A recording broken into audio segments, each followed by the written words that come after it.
Voltando então, aí tem algumas coisas a mais em relação a essas percepções, né, que a gente tem que estar atento também. Deixa eu colocar aqui.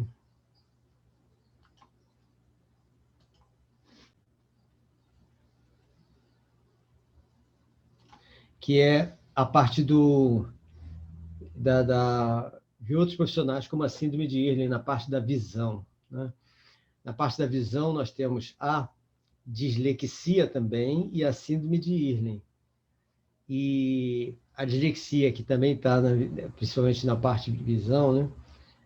Foi descoberto agora, há pouco tempo, né? A ideia de que pode, uma das causas, ser a ausência do olho dominante. Então, isso significa que nós temos nos dois olhos, né, a fóvea, tem o buraco da fóvea é uma região em que não tem um dos cones e é exatamente a referência da imagem que está sendo vista. Então, nesse buraquinho da fóvea, ele é redondinho, ou seja, ele tem o círculo perfeito, então ele capta a imagem com toda a definição possível num dos olhos, e no outro olho, esse buraquinho não é um círculo perfeito. Então, ele capta a imagem também, invertida, mas essa imagem é um pouquinho desfocada. Então, essa imagem do olho complementar, ou seja, do olho que não é o olho dominante, é a imagem que serve para tudo na nossa visão, para telemetria, para compor objeto, para tudo. Mas, na hora de compor a imagem verdadeira no nosso processador visual, no caso é o visual, né?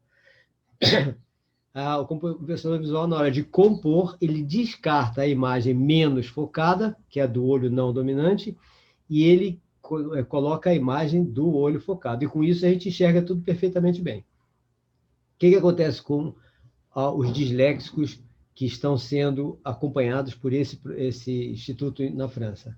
Eles viram que quando um dos não tem olho dominante, ou seja, os dois olhos são perfeitos, ou seja, o olho que deveria ser apenas complementar e ter um pouco desfocada a imagem, tem a mesmo foco, ou seja, as duas imagens chegam no cérebro com a mesma qualidade, mesmo foco, o cérebro fica sem saber qual que ele vai usar. Então, ele acaba sobrepondo as duas imagens.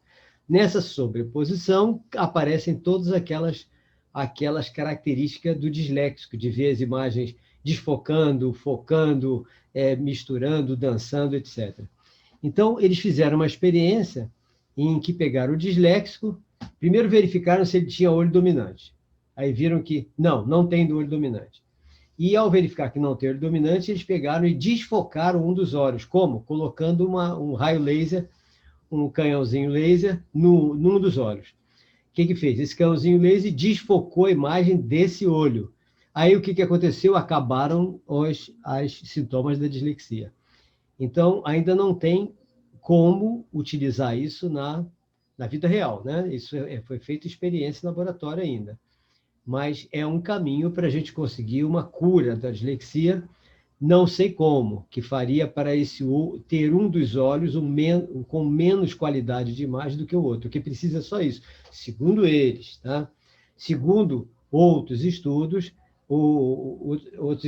outras terapias que estão dando resultado razoável, é você dar vitaminas, a vitamina E, né, que é a principal vitamina, ômega 3 e ômega 6. Então, ômega 3, ômega 6 e vitamina E são vitaminas que melhoram o processador visual. Então, melhorando o processador visual, ele tem mais capacidade de selecionar uma das imagens para ele focar e não ter os problemas da dislexia.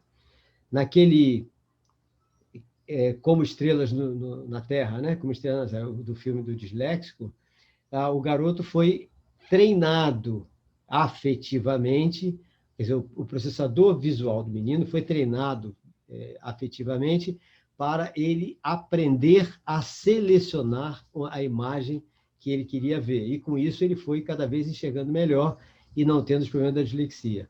Então, mais uma vez, a dislexia, o treinamento tem que ser o mesmo treinamento que o fonoaudiólogo faz para o problema, o transtorno do PAC. Só que esse na visão. Então, o professor deve fazer esse trabalho, né? No caso, nós, né? O neuropsicopedagogo, de maneira a criança ir aos poucos, com muita calma, muita afetividade, muita ludicidade, ela ir treinando o cérebro a selecionar qual imagem de qual olho que é a mais importante para ele. Como é que a gente descobre que a gente tem um olho dominante ou não, né? A ideia é a seguinte: você coloca um objeto longe, né, da gente e uma referência antes, que pode ser o nosso próprio dedo. A gente apontar o dedo para um objeto lá longe e a gente verifica aonde o nosso dedo está tocando naquele objeto, de maneira que a gente possa fazer uma referência. O ideal seria uma régua num quadro, né? Num quadro você colocar vários números assim, aí você, distante do quadro, aponta seu dedo para um daqueles números com o olho fechado, tá? Então, você colocou número 3, 6, 9, por exemplo. Aí você tapou o olho esquerdo e colocou o seu dedo em direção ao número 9. Ou o número do meio, 6, por exemplo. Você põe em direção ao número 6. Você botou o número 3 à esquerda, 6 no meio e 9 à direita. Aí apontou para o número 6. Aí você, de repente, tira o olho, destapa o olho. Aí você verifica se o seu dedo continua apontando para o número 6 ou se deslocou, tá? Se deslocou. Se ele não se deslocou, duas coisas podem ter acontecido. Primeiro, esse olho que você está olhando é o seu olho básico, referência, tá? É o olho dominante. Agora, vamos fazer com o outro olho. Aí você tapa o outro olho, aponta de novo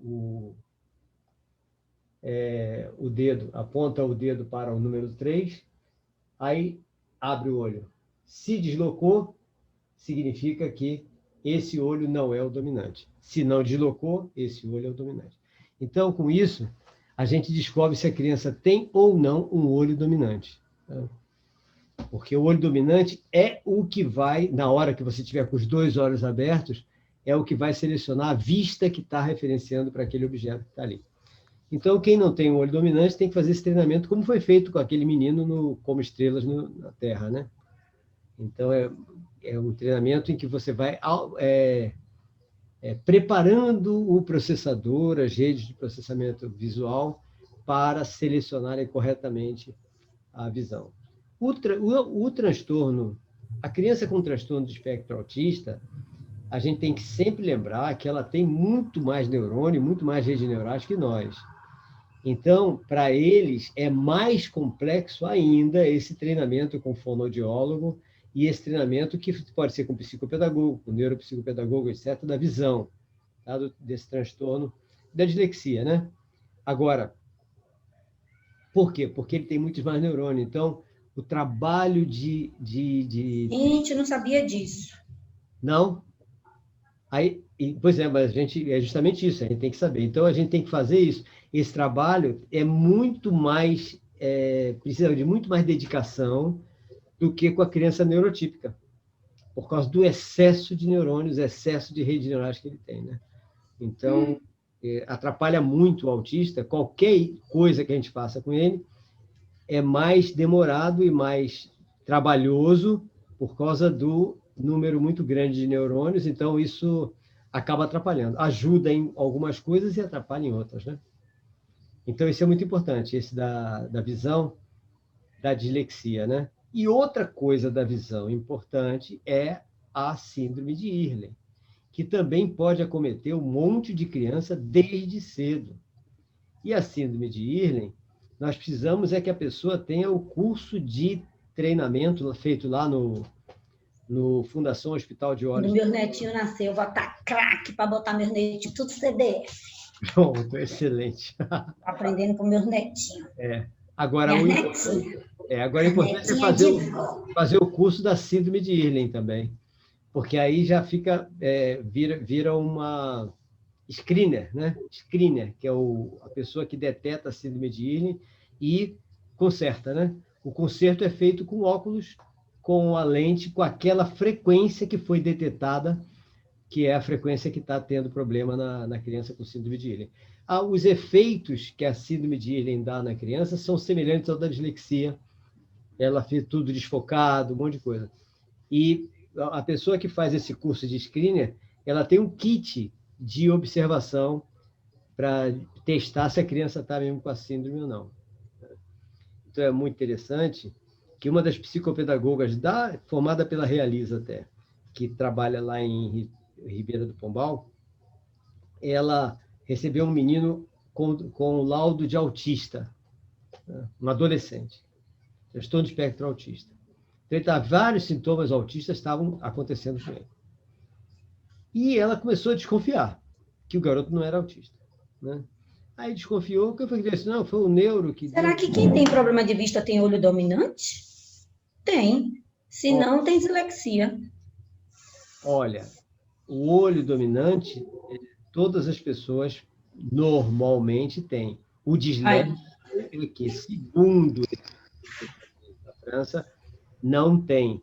Mas agora, se pessoas que têm problema de vista não têm olho dominante, como me ouviu? não sei. Não sei. A gente tem que pesquisar, né? Tem que verificar. Não sei, não. Esse estudo é novo, tá? É um estudo novo, a gente tem que pesquisar para ver. Eu estou em cima disso, né? Verificando, analisando, vendo casos. Estou fazendo esse teste com todos os meus alunos para verificar quem tem olho dominante, quem não tem, quem tem problema de vista, não tem. Então, a partir do momento que surge uma coisa dessa, eu começo a colocar em prática. Então, eu faço com todos os meus cobaias. Eu tenho cheio de cobaia, tem 115 cobaias no meu colégio. Então, eu uso os 115 como cobaia, tá? E vou experimentando tudo que eu posso, né? Os pais sabem. Professor, Oi, diga. eu fiz um curso, né, de Screener? psicomotricidade, Psicomotricidade, sim. e eu descobri no curso, interessante, que eu também não sabia, né, que existia esse olho dominante. E tem uns testes, tem uns testes, né, e eu estava até com o módulo aqui aberto. Aí tem a prova do cartão, a prova do cone, aí tem a prova da piscada do olho. São 3 testes que você faz e repete o teste 3 vezes para descobrir qual é o olho dominante da criança. Fantástico. Interessante. Aí tem a mão, tem a questão da mão, tem a questão do pé, para a gente descobrir todo esse processo, né? Porque interfere também na leitura. Interfere, lógico, isso aí afeta diretamente a aprendizagem. E as crianças que vão entrar na alfabetização, então, se tiver isso, vai ser uma loucura para alfabetizar. Uma verdadeira loucura. Por isso que a gente tem que passar essa informação para os pré-alfabetizadores, ou seja, o pessoal da creche educação infantil, né? O pessoal que faz o pré-letramento, o letramento pré-alfabetização, né? Para já ir descobrindo nessa fase, antes de começar o processo da alfabetização. Porque se começar dessa forma, a própria criança vai se sentir prejudicada. E ela vai começar a ter problemas emocionais seríssimos. Nós temos que tomar muito cuidado. Não deixar a criança entrar na alfabetização sem detectar síndrome de Irlen, dislexia, essas coisas todas. Para a gente já tentar corrigir antes, para ela não ter problemas de bloqueio emocional. Se tiver um bloqueio emocional, nossa, esses bloqueios emocionais, eles se espalham pelo resto da vida da pessoa, que vai atrapalhar todo o desenvolvimento dela. O senhor falou algo interessante, né? Porque, assim, alguns neurologistas, né, dizem que precisa fechar o diagnóstico lá aos 8 anos e 11 meses, né, da dislexia. Mas eu penso, né, uma opinião particular, que se tem a bandeirinha lá amarela, né, e o diagnóstico não está fechado, nós temos que fazer a intervenção em cima. Porque quando o diagnóstico for chegar lá com esses 8 anos e 11 meses, né, que é o que alguns pediatras, neuropediatras falam, aí já vai ter muito atraso, né? Então, assim, eu penso que necessita fazer essas intervenções mesmo sem o diagnóstico pronto, o diagnóstico dado. Né? É por isso, Virgínia, que nós temos que separar medicina de educação. O neuropsicopedagogo é educação, não é medicina, né? Então, nós temos que separar muito, deixa medicina para lá. Diagnóstico é para o médico tratar, é para o tratamento clínico, é para cirurgia, para qualquer coisa. Agora, nós, neuropsicopedagogos, nossa parte é educação. Então, nós vamos interferir, sim. A criança pode ter 5 meses de idade. Nós descobrimos alguma coisa, já vamos interferir. Lógico. E a interferência é nossa.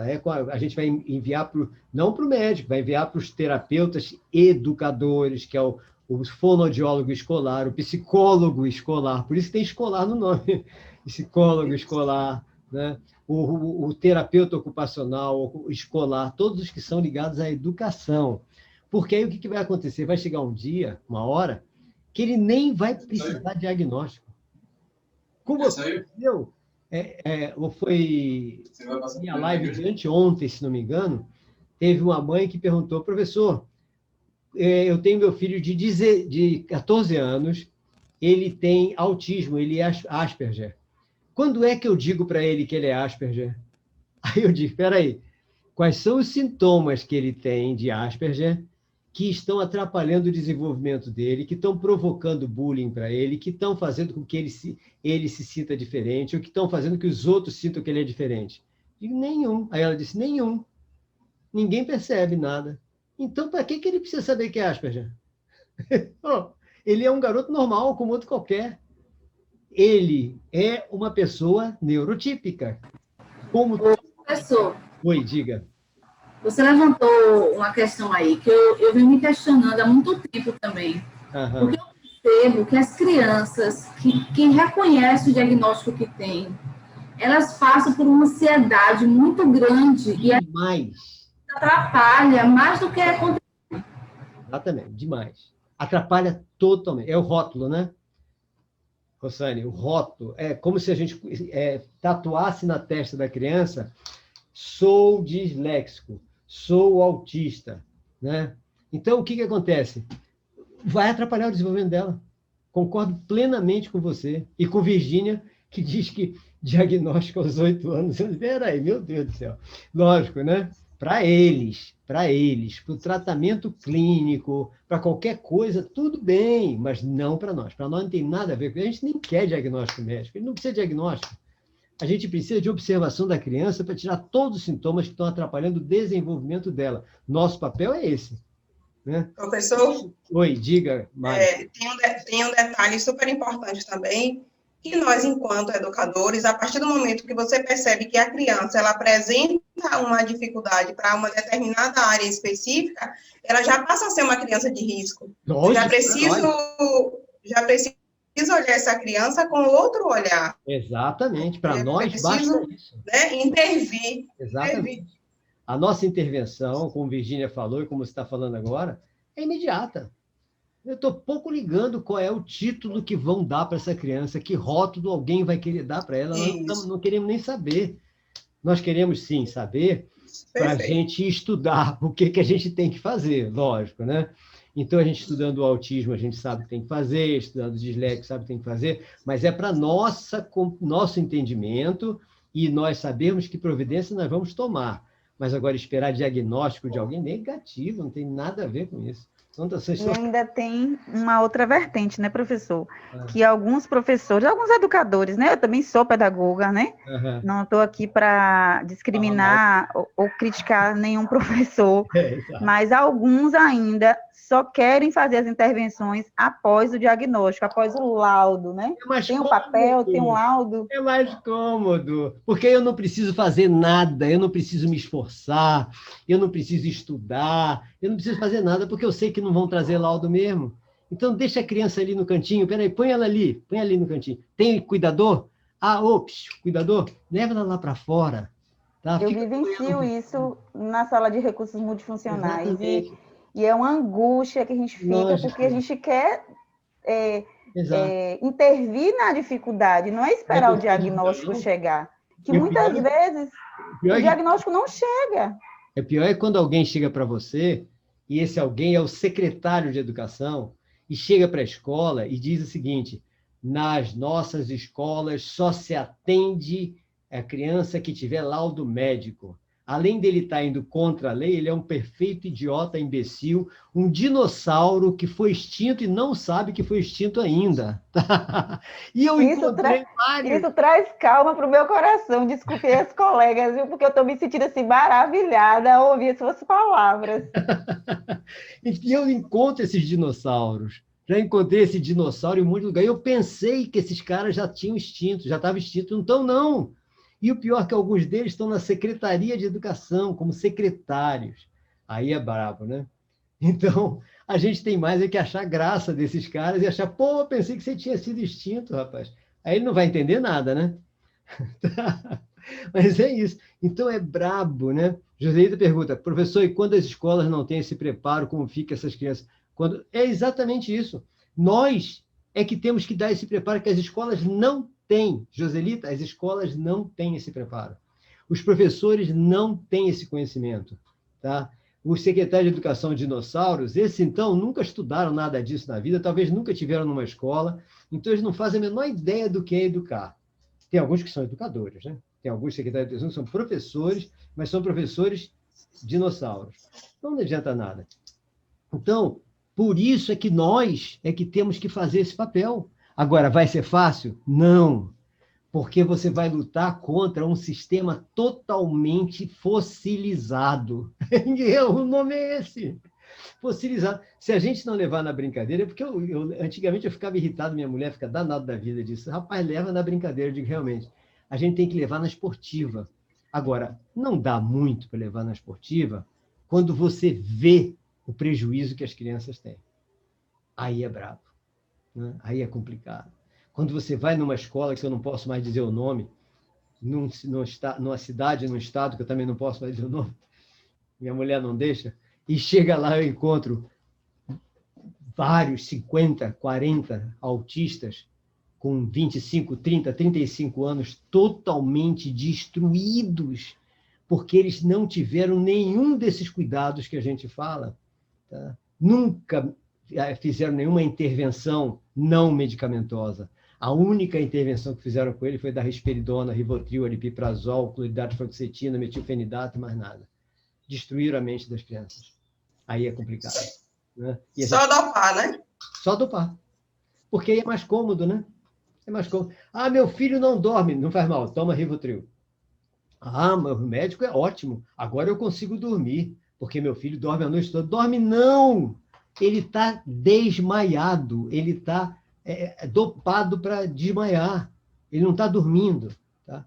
Pô, meu filho era agressivo. Não, eu resolvo. Risperidona.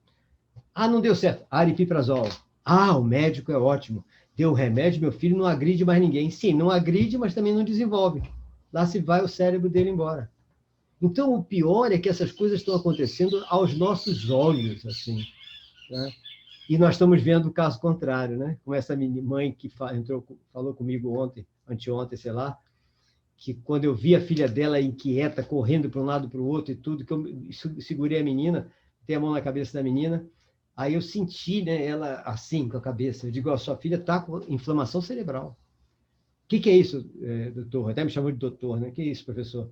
Aí eu disse, inflamação cerebral. A única coisa que você tem que fazer agora é tirar todos os venenos que estão inflamando o cérebro dela. Ela fez, tem 3 anos isso. A menina, ela ontem, anteontem, entrou, há muito tempo que eu não vi essa senhora, né? Ela do Rio Grande do Sul. Aí ela disse, eu quero dar um repoimento aqui. Minha filha mudou, é outra, agora eu tenho filha. Eu não tinha filha, agora eu tenho uma filha. Tá? Eu nem percebo mais os sintomas que ela tem. E ela é autista.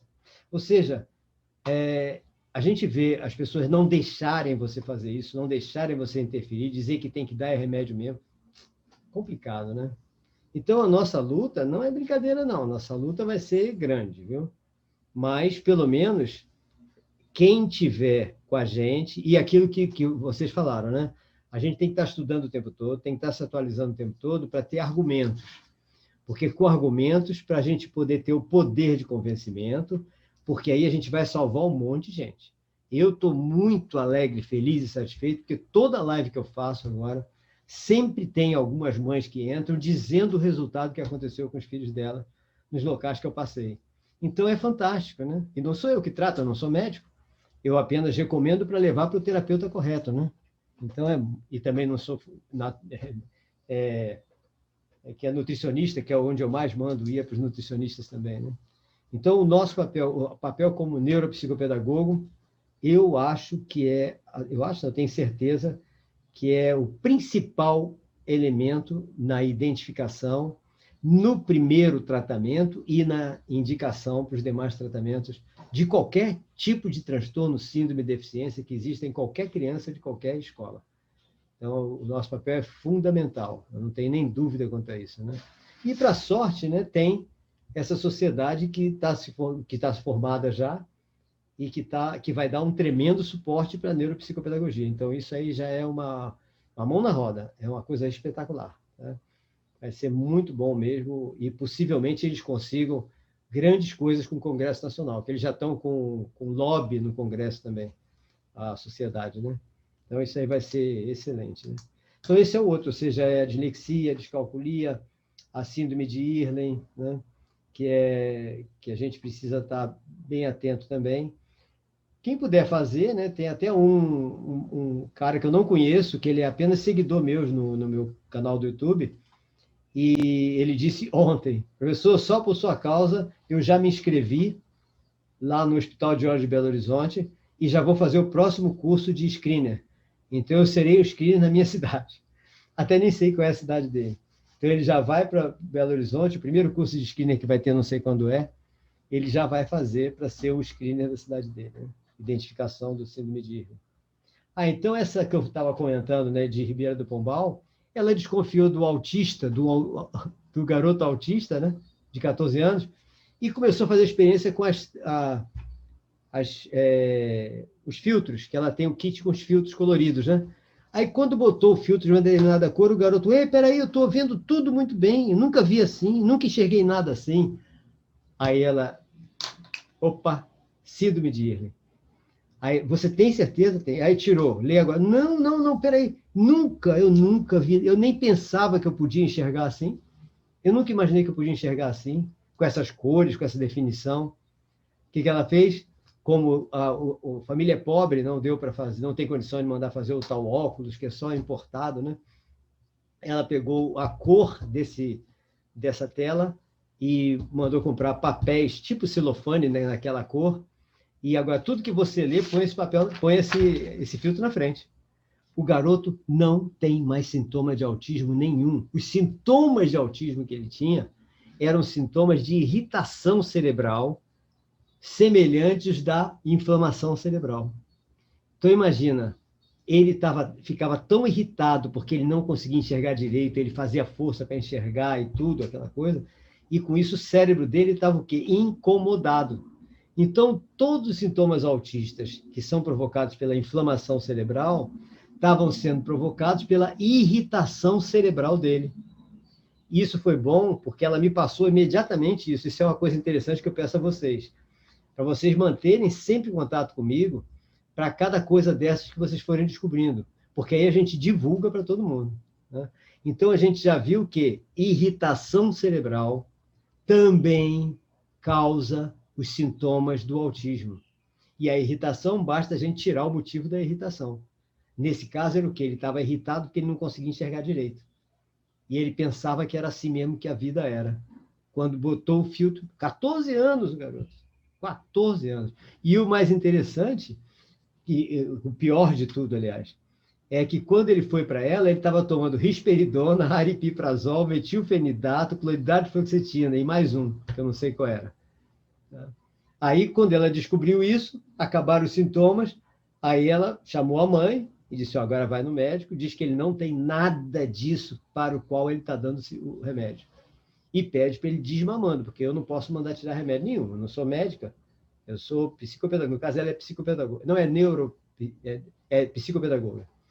Então, ela consertou o cara, consertou o autismo do cara, porque o cara não tinha autismo. Não tinha autismo nenhum. Então, isso é coisa que vocês vão encontrar. Agora, para isso, a gente tem que ter o kit, né? Tem que ter alguém que a gente possa encaminhar, screener da cidade. Aí em Ilhéus tem, por exemplo, Tainá? É Tainá? Taneá. Taneá, daí de Ilhéus, né? Taneá de Ilhéus, ela é screener. Professor, ela não é de Ilhéus, ela é de Vitória da Conquista, Conquista. professor. Ah, Taneá é de Vitória da Conquista, de Vitória... Ai, quem dera que ela fosse de Ilhéus. Oh, meu Deus, quem dera também que Carol, Anne Caroline Brito fosse de Ilhéus também, né? Ai, Jesus, aí eu estava no céu, professor. Nossa, a nutricionista especialista em autismo que está fazendo doutorado em microbiota intestinal, nas interferências da microbiota intestinal, na inflamação do autista, na inflamação da parede intestinal e cérebro do autista. Tudo que eu falo. Ela está fazendo doutorado nisso, na UFPA de Vitória da Conquista. Né?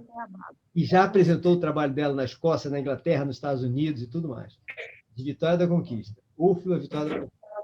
Ou seja, nós temos já um grupo de pessoas das quais vocês vão fazer parte, óbvio, tá? Lógico, né? Excelente qualidade de conhecimento dessas áreas. Ela não quer pagar água. É o que a gente precisa. Né? Todas as pessoas precisam de mais disso tudo. Aí ela está aqui.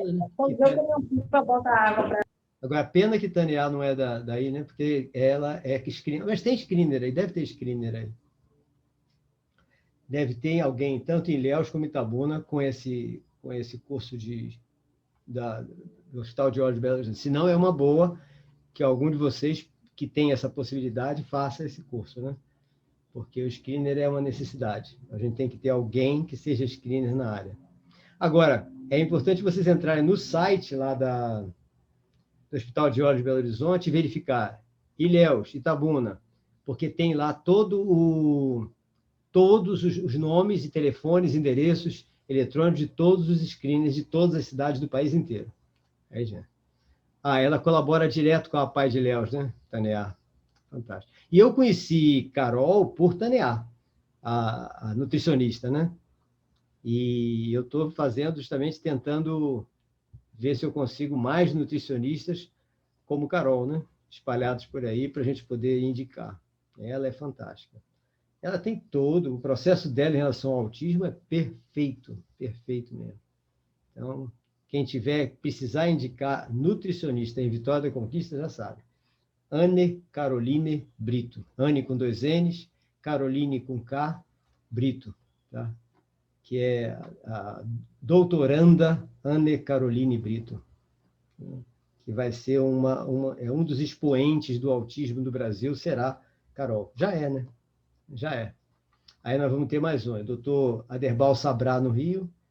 É a Cláudia Marcelino, autora do Autismo e Esperança pela Nutrição. E Carol, que vai publicar o trabalho dela assim que estiver pronto, né? Talvez seja 2022 só, 21 ou 22. Com essa parte importantíssima que mexe com a microbiota intestinal. Que tem tudo a ver com tudo. Tem a ver com autismo, com TDAH, com todas as outras comorbidades, tudo. A microbiota intestinal é fantástica.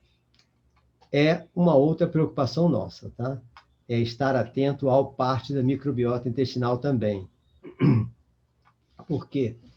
Porque eu estou falando da microbiota e estou com esses 3 cérebros ligados aqui. Eu não estou com a figura do microbiota. Então, a microbiota intestinal é o que a gente, quando nasce, né? É outra coisa que a gente precisa fazer, então, para falar sobre a microbiota intestinal, na anamnese, é como foi o parto. Se foi parto normal ou cesariano. Que o parto cesáreo, a criança nasce limpinha. Então, ela não tem nada no microbioma. Se ela nasce de parto normal, não. Ela absorve, na passagem pelo canal vaginal, ela absorve a microbioma da mãe. Então, o que acontece? Ela já nasce protegida. Então, parto normal, a criança nasce protegida com o microbioma todo lá, que são todas as bactérias que são necessárias à proteção da criança. Então, é uma das coisas da anamnese, se foi parto normal ou cesárea. Aí, a gente já sabe, se foi normal, a criança tem tendência a poder ter, ela é muito menos protegida, então ela tem uma tendência muito forte a ter muito problema, entre eles os problemas frequentes de inflamação de garganta, inflamações respiratórias, aquela criança que vive respirada, vive com dor de garganta, vive com isso, vive com aquilo. E isso é um problema. Então, aí o que a gente tem que fazer? Nós temos que levar no nutricionista pediátrico, né, infantil, como aquele livro que eu mostrei para vocês, nutricionismo, a nutrologia infantil, né? E para verificar o que pode ser feito com essa criança logo que ela sair do processo de alimentação exclusivamente pelo leite materno, seja com 8 meses, se precisa dar uma recomposição da microbiota intestinal. Antes, não. Antes dos 6, 8 meses, a gente não deve dar nada. Mas depois dos 6, 8 meses, aí um nutricionista especialista em criança, para ver se há uma necessidade ou uma possibilidade, de acordo com o peso e a idade da criança, de fazer a reposição da microbiota intestinal para ela ficar protegida. Porque a proteção nossa uma das proteções nossas para o sistema imunológico é a nossa microbiota, né? E aí, pronto, a gente fazendo isso já protege a criança, né? Agora, mesmo que a criança tenha nascido com parto cesáreo, se ela tiver a alimentação exclusivamente por leite materno, ela já começa a proteção melhor, porque o leite materno traz muito anticorpos já. Então, não está com a microbiota. Tá, mas o leite materno está trazendo os anticorpos que ela tem necessidade de ter. Então, já reduz o problema. O que não pode é não ter o leite materno, que aí é complicado, né? Então, é importante essa parte. Então, são duas coisas importantes nessa anamnese a mais, né? Que é a parto seminal ou cesariana, tá? Para a gente saber se vai tomar alguma providência. Segundo, a alimentação exclusivamente com leite materno é o ideal, para a gente não ter problema, para reverter o processo de alergias alimentares também. Que toda criança, ao nascer, tem uma tendência a alergias alimentares em geral. Quando ela passa aqueles 6 meses, no mínimo, se alimentando exclusivamente pelo leite materno, as propriedades do leite materno revertem essa tendência à alergia alimentar. Então, no final desse período, é o período ideal. Ela já inverteu a fase, já não vai ter, já tem mais dificuldade de trazer alergias alimentares, tá? Então, são duas coisas importantíssimas se a gente passar isso para as pessoas da creche e do berçário para falar para as crianças, para falar para os pais, né? Para as mães. Alertar isso, né? A gente só precisa falar que tem que alimentar exclusivamente pelo leite materno. E tem que falar para as avós, porque a avó é danada para chegar para a criancinha de 2 meses e dizer para a mãe: essa criancinha está muito magrinha, deixa eu dar uma papinha para ela engordar. Aí vai preparar uma papinha para a criança com 2 meses de idade. Pronto. Vai dar um monte de problema. Ela vai começar a ter infecção respiratória, um monte de troço. Por quê? Tirou a imunidade. A imunidade está com os anticorpos do leite materno, mas só dando leite materno. Então, é uma coisa que a gente tem que tomar muito cuidado, né? E isso, quem pode explicar isso direitinho é uma nutricionista especializada em bebê, né? Em alimentação de criança. Porque é uma que estuda qual é o leite que vai trocar depois dos 8 meses, né?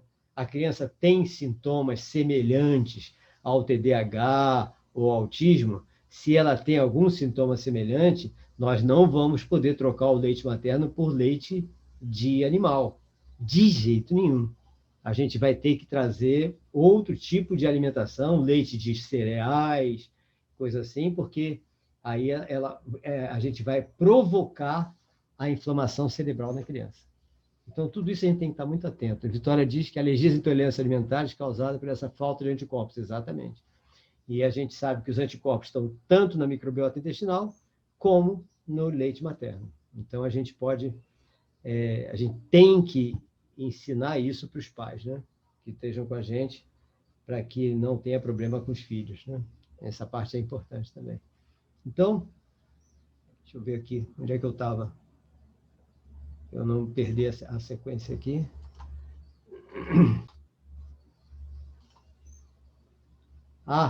Outra coisa importante dessa figura é a parte do nariz e da língua e do nariz, tá? Nessa figura da direita, né? Então, é a parte olfativa e parte gustativa. É importante a gente saber que diversas crianças, mesmo não sendo autistas, diversas crianças podem ter uma hipersensibilidade gustativa ou olfativa. Tá? Isso que a Vitória falou, alimentação exclusiva até 6 meses com leite materno, essa é a recomendação da Organização Mundial de Saúde. Já o doutor Aderbal Sabrá, no livro dele, Manual de Alergia Alimentar, e também a Cláudia Marcelino, no livro Autismo e Esperança pela Nutrição, se não me engano, todos dois têm a mesma ideia de esticar mais 2 meses aí, até 8 meses, né? Então, a gente, por segurança, fala sempre 8 meses. Eu falo, né? Então, as crianças podem ter uma hipersensibilidade gustativa ou olfativa, e isso vai trazer o quê? Vai trazer uma hipersensibilidade, aqui no olfato e na língua, né? Isso traz uma hipersensibilidade, e são as crianças que têm, que nem o autista, seletividade alimentar. Crianças que não toleram determinado tipo de comida. Então, não toleram por quê? Porque a amplificação do sinal que chega na língua, ou a amplificação do cheiro que chega na narina é tão grande que dói o processador do olfato, dói no processador do paladar. Então, quando a gente vê seletividade alimentar, tem que tomar cuidado. Antigamente, a gente corrigia isso com surra. Tá? Dava uma surra e a criança tinha que comer assim mesmo não gostando. E não sei por que cargas d'água que a criança acabava comendo. Tá? Isso aconteceu comigo. Tá? Eu não queria comer, minha mãe, então, chegava e dava-lhe umas tabefes lá e eu tinha que engolir aquelas porcarias todas. Então, antigamente era surra mesmo. Mas agora a gente já vê diferente. A gente já olha se tem alguma intolerância, se tem alguma hipersensibilidade. A gente já trata a criança de uma maneira um pouco diferente, né? E a alteração, né, professor? Sensorial também, né? Exato. Mas antigamente ninguém pensava nisso, né?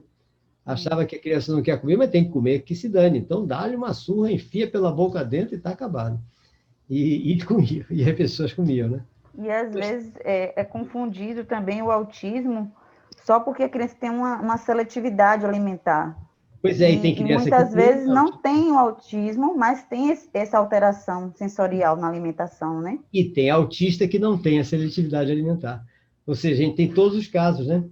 Eu tenho autistas, por exemplo, que comem de tudo na minha escola. E tenho gente que tem seletividade alimentar e não é autista. Esse eu não tenho na minha escola, mas tenho atendido, né? Então, o que acontece? Nós temos que estar atento a essa seletividade e verificar o que é. Às vezes, por exemplo, na língua, aí quem vê o fonoaudiólogo, por exemplo, e o terapeuta ocupacional, eles veem isso, né? Podem ver isso. Na língua, você tem uma área para cada tipo de sabor, né? Os sensores lá. E, às vezes, um determinado sensor, só ele está com uma hipersensibilidade.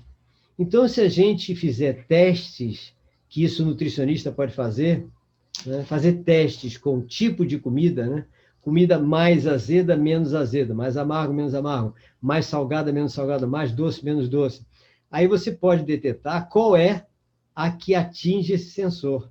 Pronto, detectado isso, é só você fazer uma dieta em que aquele tipo de sabor ou de consistência não tenha na dieta da criança, porque está incomodando ela. Então, dá trabalho, mas é uma maneira de você não exigir da criança uma coisa que está atrapalhando ela, né? Eu não entendi o vice-versa, Vitória. Alimentação exclusiva até 6 meses com leite materno e vice-versa. Tá, e a falta de anticorpos, né? Exatamente. Então, esse é o detalhe, ou seja, há todo tipo de sintomas e nem sempre os sintomas estão acoplados a um transtorno conhecido ou uma síndrome conhecida. É um sintoma apenas, e esse sintoma tem que ser tratado. Sim, autismo e esperança pela nutrição, Cláudia Marcelino. Tá joia. Exatamente, é esse que ela fala. Certo. É importante a gente ter esses livros, né? Porque eles são básicos para o entendimento principalmente do autismo e do TDAH. também está nessa também, né? Para a gente poder começar a fazer as intervenções o mais rápido possível para diminuir os sintomas e não ter que carimbar na testa da criança um troço desse, né? Aí é Manual de Alergia Alimentar, de Dr. Aderbal Sabrá. Tá? Manual de Alergia Alimentar, do Dr. Aderbal Sabrá. Então, esse é o olfato e o paladar, tá? Então, a gente tem que tomar cuidado também com isso. Tem outra coisa. Olfato e paladar, embora eles sejam processados em 2 processadores diferentes, eles têm uma interligação muito forte. Então, às vezes, a gente não consegue comer uma coisa por causa do cheiro, tá? O cheiro incomoda também no paladar. Eles têm uma interligação muito forte. Todos os processadores se interligam, mas do olfato e paladar tem uma interligação mais profunda. A gente percebe mais coisas, né? Mais interferência neles dois do que nos outros até. Tá? Então, é importante a gente estar atento a isso, né? Nessa figura aqui, para explorar ela, né? É uma figura que mostra tudo da criança que a gente precisa estar atento nas observações, tá? Em todas as observações que a gente faz. Então, por exemplo, aqui está o cerebelo, né? Embaixo está o cerebelo. O cerebelo, a gente vê, são redes neurais, só que está separado do restante do córtex cerebral, né? Por quê? Aqui tem um conjunto de redes neurais que faz cálculos fantásticos, com algoritmos complicadíssimos para manter o nosso equilíbrio. Então, o cerebelo ele é separado, por quê? Porque se a gente for fazer cálculo mental para conseguir ficar em pé, nós não conseguiríamos usar o nosso cérebro para mais nada. Tá? Então, o cerebelo ele é para isso. Ele faz os cálculos todos, ele recebe as informações para fazer o cálculo de equilíbrio daqui desse cara, ó, do labirinto, né? Então, o labirinto, com essas alças todas para tudo que é lado, né? Tem alça para tudo que é lado, né? Então, com essas alças para tudo que é lado, ele é meio cheio ou meio vazio de líquido, tá? Então, significa, em todas as alças do labirinto, tem células que detectam se a célula está molhada ou seca. Então, na medida que a gente mexe a cabeça para um lado ou para o outro, aí o labirinto detecta que a gente está mais inclinado para um lado do que para o outro. Aí ele pega essa informação nessas células, envia pelo nervo auditivo, e essa informação vai lá para... Cadê ele? Vai aqui para o labirinto.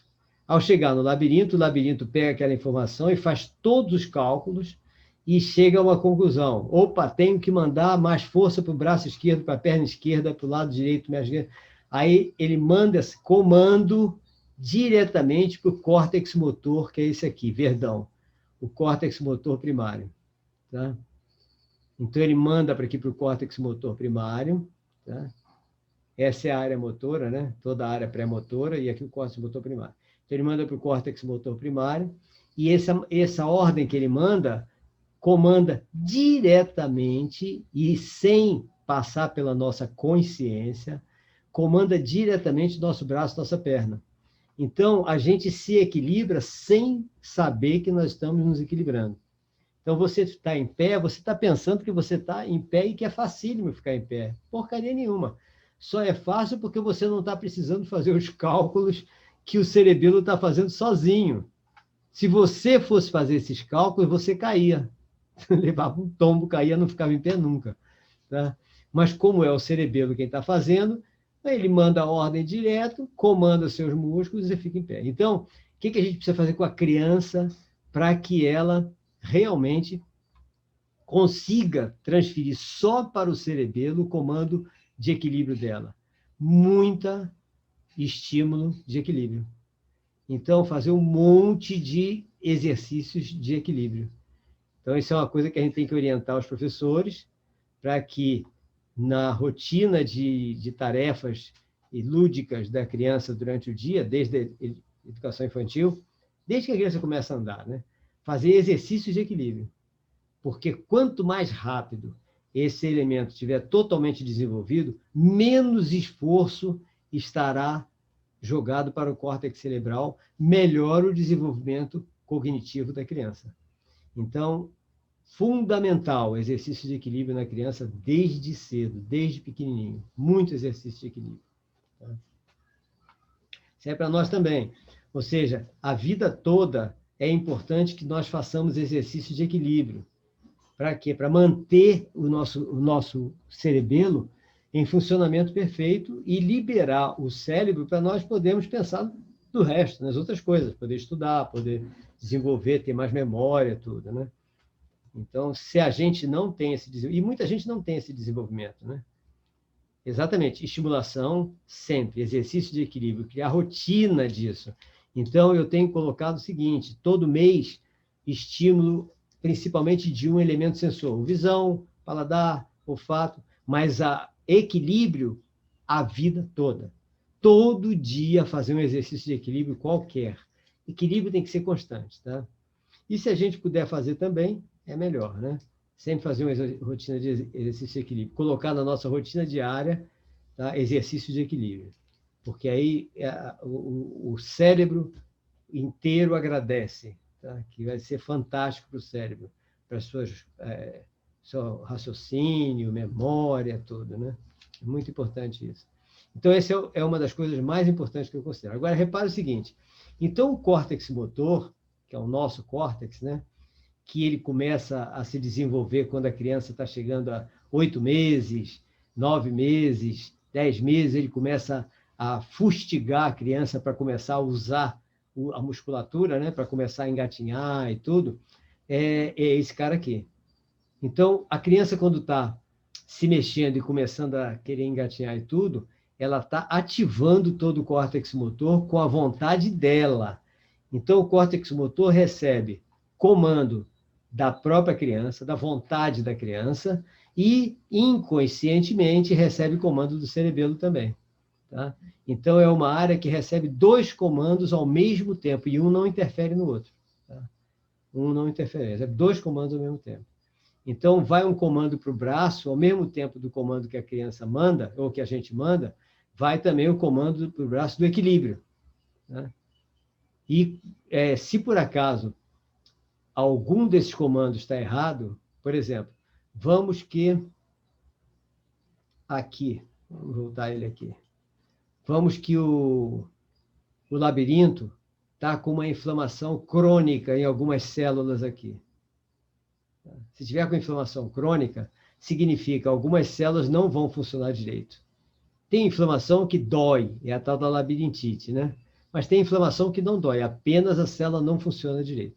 Então, se a célula não estiver funcionando direito, o que vai acontecer? O sinal indicando para que lado a pessoa está virada não vai ser enviado para o cerebelo. Então, se não vai ser enviado para o cerebelo de maneira correta, o cerebelo vai fazer o cálculo errado. Ao fazer o cálculo errado, ele manda o comando errado. Ao mandar o comando errado, tá? O cérebro deteta que a pessoa vai cair. Então, o cérebro está vendo que chegou um comando de equilíbrio errado, mas a nossa mente deteta que a pessoa vai cair. O que acontece? Dá um rolo danado nesse comando, e isso é que causa náuseas, tontura, e a pessoa acaba caindo mesmo. Tem que se segurar. Tudo por quê? Porque houve um comando errado. Então, se o cerebelo tiver informação errada, o comando é errado, aí vem tontura, náuseas, etc. Por isso que o exercício de equilíbrio é fundamental.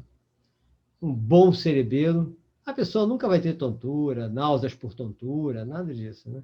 Porque vai estar sempre bem equilibrado. A não ser que seja uma tontura causada por alguma alucinação, coisa assim, pesadelo, sei lá, pesadelo acordado, coisas assim. Né? Então, é fundamental isso, né? É outra coisa que a gente tem que estimular bastante, todo mundo, né? Fazer essa estimulação motora permanente. Cadê? Oi, professor. Ainda no desenvolvimento da criança, né? Mais uma coisa aqui. Ainda no desenvolvimento da criança, outras coisas que a gente tem que estar atento é quando as crianças começam a desenvolver uma coisa chamada etnocentrismo. Então, pode trazer comportamentos inadequados na criança, que é o quê? A criança, mesmo sem influência de adulto, começar a se achar diferente do outro e discriminar o outro. Então, isso eu já vi em criancinha pequena de creche, tá? Aí a gente pensa, será que foi mãe, foi pai, etc., que interferiu? Às vezes não. Às vezes é porque ela, por algum motivo, se acha diferente e começa a discriminar o coleguinha. Eu já peguei isso algumas vezes e o problema era justamente eu não vi nenhum sinal de influência paterna nem materna e a gente teve que fazer um trabalho, né, para evitar que isso causasse problema nos outros e nela mesma, porque qualquer problema que haja de interrelacionamento, né, que é o quê? Vai prejudicar no relacionamento interpessoal. Então, qualquer coisa que prejudique o relacionamento interpessoal também é importante nós estarmos atentos. Tá? A gente tem que estar atento a tudo, né? Não sei se vocês repararam isso. Tá? Então, isso acontece assim, A se acha diferente de B, aí A discrimina B. A se acha superior a B, né? Aí A despreza B. Tá? A se acha inferior a B, A não gosta de B. Tá? Ou seja, o diferente, muitas vezes, passa a ser inimigo, vilão, usurpador, bárbaro, coisas assim, né? Resultado, logicamente, perseguições, conflitos, até mais tarde homicídios, né? E que solução a gente tem? Valorização das diferenças, né? Então, nos Escritores da Liberdade, aquele vídeo, né, eles mostram bem isso daí, né? Que é um resultado lá com adolescente, né? O que eu estou falando aqui não é com adolescente só, é com a criança que a gente pode perceber desde cedo, né? O que eu tenho mais visto é a criança que tem essas que estão conosco, né, que tem alguma dificuldade de aprendizagem e que acaba se achando inferior ao outro. Então, ela se achar inferior ao outro, ela pode fazer duas coisas, né? Uma, não gostar do outro, passar a não gostar do outro, ou outra, ela realmente se recolher à sua própria insignificância e desistir do seu próprio desenvolvimento. Então, o mais comum tem sido essa recolher a sua própria insignificância e desistir do seu desenvolvimento. Então, é outra coisa que a gente tem que estar atento, porque se nós não dermos conta, nós temos que encaminhar para o psicólogo infantil, não há dúvida, né? Porque é um problema comportamental. Mas temos que analisar primeiro por que ela está assim. Por que ela se acha inferior? Porque se achar diferente, se achar superior é uma coisa, agora se achar inferior é complicado. Porque, por exemplo, se tiver sido dito a ela que ela é autista, que ela é disléxica, e vocês puseram rótulo nela, é muito fácil ela se achar inferior e desistir de se desenvolver. Ela cria aqueles bloqueios todos que nós falamos, né? Então, nós temos que tomar outra coisa, muito cuidado com isso, né? Outra coisa é a parte da cultura. A cultura nossa também abre espaço para uma porção de problemas que só vão prejudicar o desenvolvimento da criança, a sua aprendizagem, o cognitivo, direto. Aí cai na gente de novo, né? Porque a cultura é complicada mesmo, né? Então, nós temos, por exemplo, a criança nasceu, tá? Então, o que vai acontecer? Ela vai observar o outro, aquilo que nós falamos, né? Que vem da alteridade, para desenvolver a sua própria identidade. Tudo bem, isso é normal. Aí ela vai observar o outro que é diferente dela. Aí ela já vai poder desenvolver o sentimento de etnocentrismo. Temos que estar atento a isso, para não alimentar isso, que é perigoso, né? Que vai haver preconceitos. A gente tem que tomar um cuidado tremendo com isso, né? O máximo possível. E a outra coisa é os estímulos que vão trazer emoções, sentimentos, etc., né? Que pode fazer com que a criança tenha dificuldades, a partir do momento que ela sente suas emoções e sentimentos, através das percepções, ela pode começar a ter dificuldades de relacionamento com o grupo. Quem é que tem normalmente isso? Aquela que se sente inferior. Uma criança que se sente inferior muito dificilmente vai se relacionar com o grupo, por causa de meio ambiente, coisas assim. Tá? Outra coisa que aparece nas emoções e sentimentos que a gente tem que estar atento, isso já aconteceu com um filho meu, é o problema das intempéries, das trovões, raios, etc., coisas assim, que podem ser registrados na criança como algo como perigoso demais. Lógico, ela tem que ter medo dessas coisas, mas como perigoso demais, ela ficar apavorada, isso pode acontecer com a criança e só vai prejudicar ela. Isso, por exemplo, aconteceu com um dos filhos meus, 2, aliás, que foram passar um final de semana na casa de uns parentes e teve trovoada, e eles voltaram para casa com medo de trovoada. Eu passei um tempão torcendo para que tivesse raios caindo, para poder brincar com eles, de fazer medição, de ver o relâmpago, aí medir quantos segundos vem o trovão, para eles saberem a distância que está caindo o raio, para transformar aquilo numa coisa técnica e eles perderem o pavor que eles estavam de trovoada. Então, isso a gente pode interferir também, né? Isso, porque às vezes a pessoa diz, o meu filho começou a chover, ele entra em crise, quase que desmaia. Então, é um treinamento que a gente tem que fazer, né?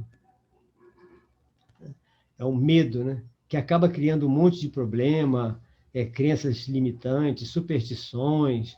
É um problema, é uma coisa séria, né? Que acontece isso tudo na parte da cultura. Nós temos muito problema relacionado às diferentes formas de cultura e às diferentes formas de estabelecimento junto com a cultura, né? É outra coisa que acontece demais. Aí tem a ver com a gente? Sempre tem, porque vão trazer primeiro para quem está ali, né? Que é o neuropsicopedagogo, não tem dúvida. Outro problema, outra coisa que a gente vai ter que estar de olho, que a gente já falou por causa da anamnese, é a família, né? A anamnese é que vai nos dizer como é que é a família, para a gente saber até onde a gente pode ir, o que aquela consequência que está na criança pode ter sido gerada de alguma forma, né? Se ela veio, por exemplo, de uma família tradicional, tá? Se ela veio de uma família... Eu botei Meninos de Deus, que é uma religião em que todo mundo é pai de todo mundo, é mãe de todo mundo, os filhos são de todos, coisas assim, é uma cultura completamente diferente, tá? E às vezes a gente vai analisar uma criança e a gente pensa que ela está com um problema porque ela ela tem um monte de pai, um monte de mãe, tá? Mas só que a gente tem que ver de onde ela veio, qual é a cultura dela. Então, se a cultura dela é aquela, o problema dela deve ter outra origem, mas não essa, tá? Porque a cultura deles é assim. Então, eles já nasceram nesse tipo de cultura. E para a gente se acostumar com culturas diferentes da nossa, é muito diferente, é muito difícil. Mas a gente tem que fazer isso. O terapeuta, todos os terapeutas, né? Eles têm que... É um outro tipo de empatia, né? Uma empatia aquela do relacionamento positivo com as pessoas, emocional, etc. E o outro tipo de empatia, que é a empatia psicanalítica, é você se colocar no lugar do outro, tá? Então, você, para tratar uma criança que vem de uma cultura, você tem que se sentir como se você participasse daquela cultura também, tá? Uma família de homossexuais, obviamente, uma família de só pais ou só mães, tem uma outra característica na formação da criança. Essas características podem ser motivos de neurose? Nem sempre, tá? Não é por serem 2 pais ou 2 mães que obrigatoriamente a criança vai ter problemas. Não, ela pode ser uma criança perfeitamente, comportamento perfeitamente normal. Então, nós temos que separar muito essas coisas da nossa observação terapêutica, tá? Nós não vamos conseguir separar totalmente, mas nós temos que conseguir separar para descobrir a causa real dos problemas e qual a interferência que a gente pode fazer. O professor. Oi, diga.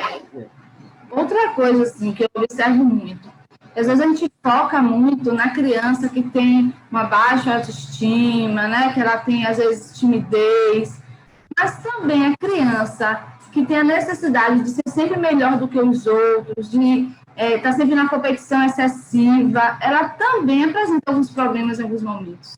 Não é isso? Também. também. A gente tem que estar atento a, primeiro, analisar todas as situações, né? Para a gente verificar onde está a causa real do problema da criança. Que, às vezes, a causa não é o ambiente. Não é o ambiente, não é a cultura. A causa está fora. Agora, tem momentos em que a gente não consegue desvencilhar uma coisa da outra. A gente vê que a causa é a cultura, que não foi absorvida pela criança. Tá? Então, é difícil, viu? A gente tem que analisar muito, tem que ter muita observação. Nós temos que conversar muito com outros colegas para saber o que ele achou.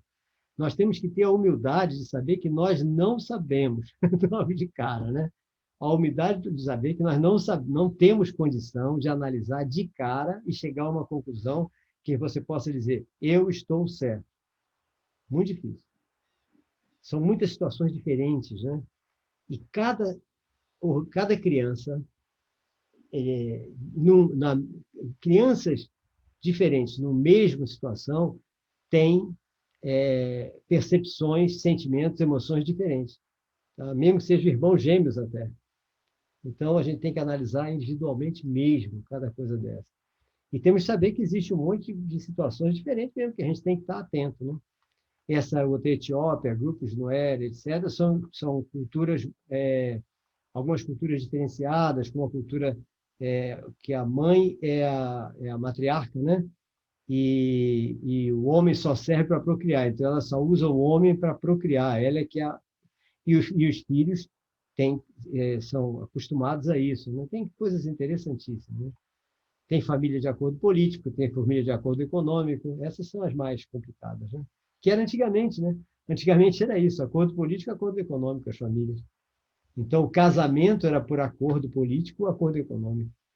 E as famílias acabavam sendo formadas normalmente, né? Os filhos, tudo, mas era por acordo. Ainda tem família assim, né? Por exemplo, a unificação, Igreja da Unificação, que o líder era o reverendo Samyamun, e que já morreu, que a mulher dele é que é a líder hoje, e que a igreja se dividiu em duas vertentes, né?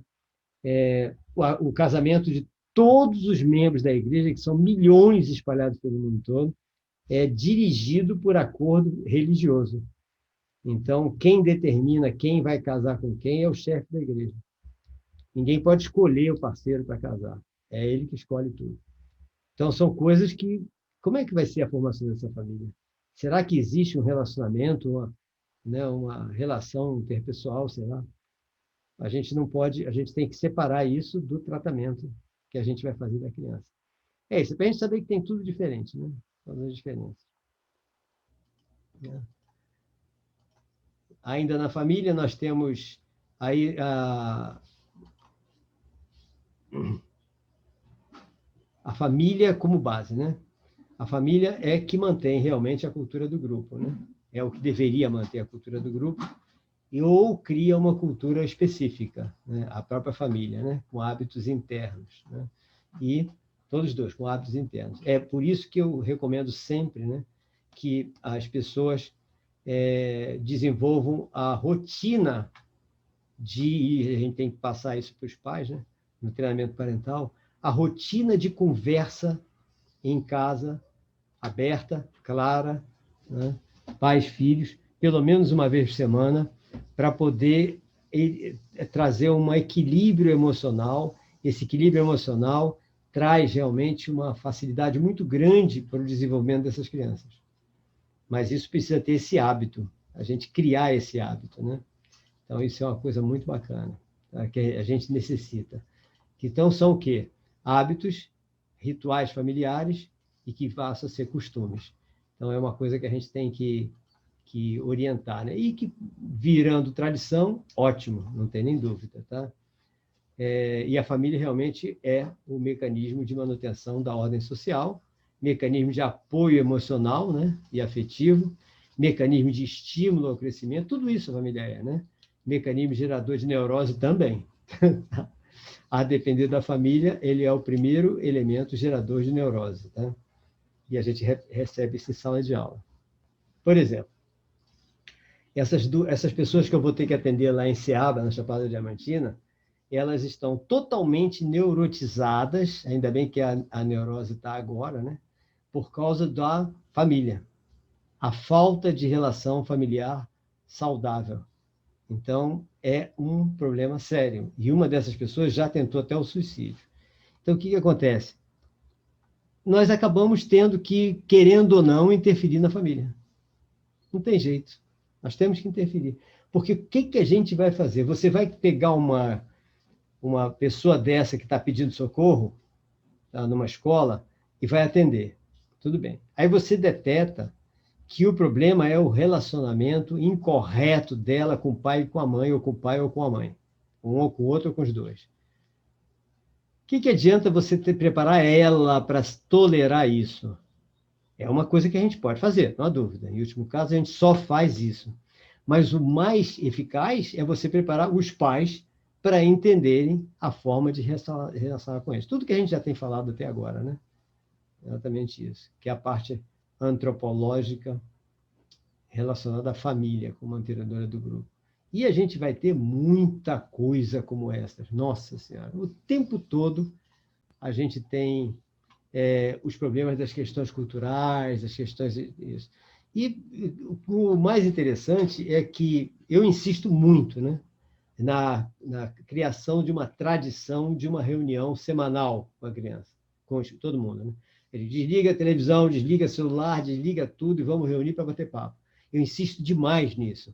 E mais bacana é que lá no Pará, por exemplo, nas cidades que eu costumo ir, eu tenho recebido retorno dos pais e dos próprios filhos do ensino médio lá, da irmã Agnes Winker, a escola de ensino médio de Ipixuna do Pará, irmã Agnes Winker. Resultados que os próprios alunos estão empolgados com a relação com os pais que mudou. Mas lá também nós conseguimos fazer a reunião com todos os pais e conseguimos fazer a reunião com todos os filhos. Ficou fácil, a cidade é pequenininha. Na cidade pequenininha você faz o que você quiser. Agora, você já vai para Ilhéus, aí, vai para Itabuna, vem para Salvador, você não consegue fazer porcaria nenhuma. Você não muda um bairro, você não muda uma rua, não consegue mudar a cultura de uma rua. Né? Agora, numa cidade pequena, não. É uma cidade bem pequena, né? Como Ipixuna, Aurora do Pará, Mãe do Rio, são cidades bem pequenininhas que eu atendo. Né? Aí é fantástico, porque quando você faz um trabalho desse, todo mundo muda. Muda todo mundo. Aí você vê, dá certo. Né? Agora, a cidade grande ainda tem mais um problema, ninguém liga para isso. Ninguém tem tempo de ligar para isso. As pessoas não têm tempo nem de descobrir que tem filho. Tá? Ainda tem isso. Nós percebemos isso agora, né?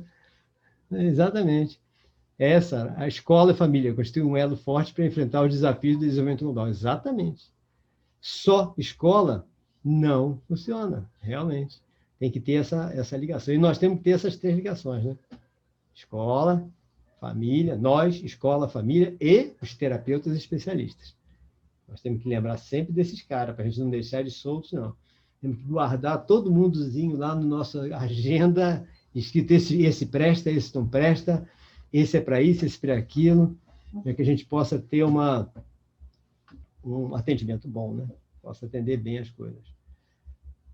Alguém tem algum comentário, alguma dúvida? Alguma coisa? Eu estou falando tanto que daqui a pouco vocês já estão esgotados. A coisa que eu falo. Que vai vir. Perfeito, professor. Isso é maravilhoso. Que as coisas vão vir na minha cabeça e peraí, deixa eu falar isso também. Não, peraí, eu tinha esquecido isso. Na minha cabeça fica assim, né? Eu quero passar tudo que eu acho que é importante e quando eu vou ver, nem voz tem mais. Aí também acaba. Mas eu fico satisfeito, pelo menos, de falar o máximo possível das coisas que são importantes para a gente, né? Ainda mais está gravado, vocês podem depois rever isso, tudo à vontade, né? Tranquilo. É assim. Mas então, eu vou parar, tá? Vou parar para a gente não seguir mais, porque senão vai encher também a cabeça de todo mundo. Tá? Sara, de quem internet, caiu algumas vezes. Ah, tá. Ok, Sara. Mas, de qualquer maneira, está tudo gravado. Hoje, assim que a gente terminar aí, eu vou fazer, então, como eu falei, eu faço a edição, o upload, e depois eu mando para vocês. Tá? Amanhã mesmo eu já estou mandando os slides que nós vimos até agora, e o vídeo gravado desde de manhã, tá? Para quem quiser rever alguma coisa, tá tudo lá tranquilo, jeitinho. Até futuramente, né? Futuramente quiser lembrar de alguma coisa, tá lá o vídeo gravado, estão lá os slides. Pelo slide a gente vai no ponto do vídeo e consegue rever tudo. Aí eu queria lembrar a vocês o seguinte, que nós vamos estar segunda e sexta. Tá? Segunda, 7 horas, né? E sexta, 7 horas. Porque terça, quarta e quinta eu não estou disponível, porque eu estou dando tal mini curso que é Metodologias Educacionais Híbridas e Inclusivas. Se algum de vocês tiver algum interesse, é só se inscrever no curso, que é pelo site, aí é só mandar um WhatsApp para mim, qualquer coisa, que eu mando meu filho entrar em contato e fazer a inscrição. Tá? Até às 21, professor, na segunda? De segunda-feira, o que tem? Não entendi. É de 7 até que horas? 7 às 10. 9h30, tá? 7 às 9h30. Ah, tá bom. Tá? 10 a gente nunca chega, não, que eu não aguento. Tá ótimo. Chega uma hora que eu não aguento, eu digo, opa, chega, vamos parar por aqui, que o velho aqui não, não quer mais nada, não. Tá doido? Não posso exagerar, não. Tá? Aí uma hora a gente para. Hoje, por exemplo, eu tinha planejado ir até 5h30. Que 5h30 o quê? Acabou agora. Vamos parar aqui. Tá? Vamos descansar, relaxar. Tá? Cada um vai tomar a sua cerveja. Ou melhor, cada um vai tomar o seu suco. Muito bem. Ok? Aí, então, a gente se encontra na segunda-feira, às 7h. Tá joia? Aí eu mando o link para vocês. Vocês já estarão com os slides de até agora e com os vídeos. Tá bom? Então, gente, Ok, boa tarde. foi um prazer imenso estar com vocês. Uma boa noite para todo mundo. Até segunda-feira. Obrigada.